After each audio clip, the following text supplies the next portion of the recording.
Hi everybody. This video I'm going to talk about the fifth step in the 7 steps of mastering a song. And so for the most part we've been focusing a lot on our left hand. For this next sequence, step 5, we're going to be talking about right hand rhythm pattern. So the song that we're studying is Stir It Up by Bob Marley, and if you listen carefully to the beginning, it's really nice because you actually have the guitar rhythm right there unaccompanied all by itself. And that rhythm is that rhythm that goes get get get get get get get get get get get get get get get get. Now you don't need to know what those rhythms are, like in a musical notation thing. You just need to be able to replicate it. So when that song's going by and you hear the get get get get, you want to be able to tap along to it.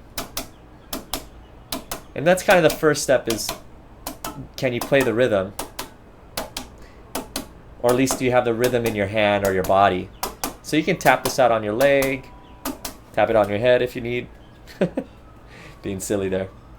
But once you have that rhythm, now you have to translate that to an actual strumming pattern. And so what I do here is I block the strings off. I'm just lightly touching. I'm not pressing down. Pressing down I get a sound. I'm just lightly touching. Because my main focus here is not so much chord changes, it's just getting that rhythm pattern in my hand. So then what I do is you can either set up a metronome or just try to play along to the song. But I'll just set a metronome here just so you can kind of hear what it's like with a metronome. So I'm trying to replicate that get get get get. And I'm just getting the rhythm. That's all that's happening.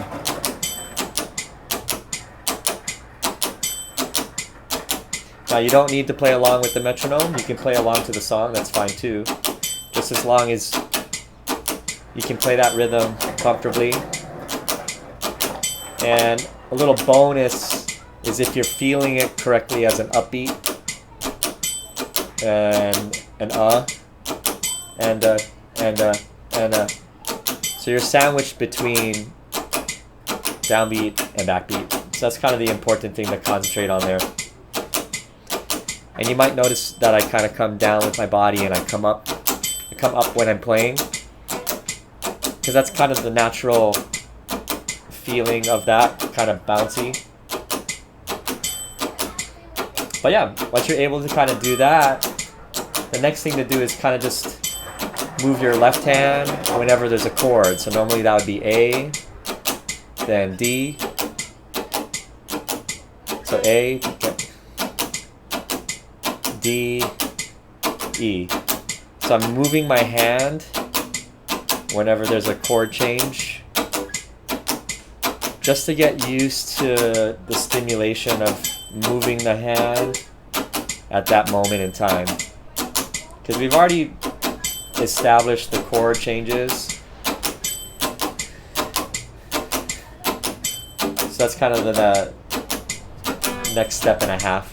So you can call this like step 5.5. But if that's giving you a hard time, that's okay. Just go right back to just concentrating on the rhythm.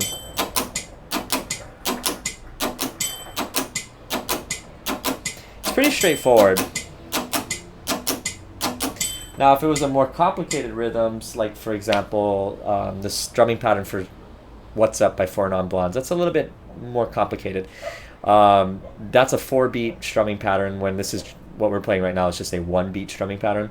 But for example, that strumming pattern is similar to Stir It Up, where at the very beginning of the song you have the acoustic guitar all by its lonesome. So you can kind of listen to that and use that to kind of extract that rhythm pattern. And that rhythm pattern goes like this.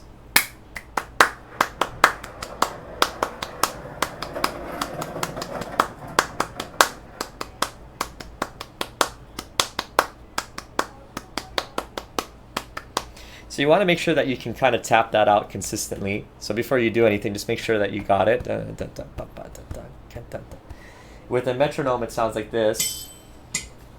So this is a bit fast, but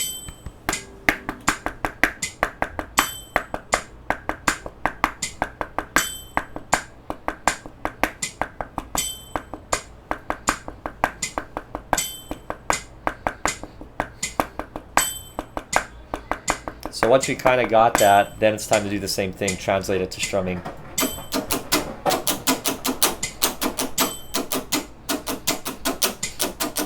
So you can do this with any song. And just trying to get that strumming pattern in your bones, because you don't want to be thinking about it. Obviously it takes practice, but that's what we're doing with this phase of learning the song. We're spending some time isolating the strumming pattern. So there you have it. I hope you find this useful in your quest for learning a song. If you like this video, leave a like. If you want to see more videos like this, subscribe. And if you have a request or if you have any questions, leave a comment in the comment section below. Till next time, take it easy.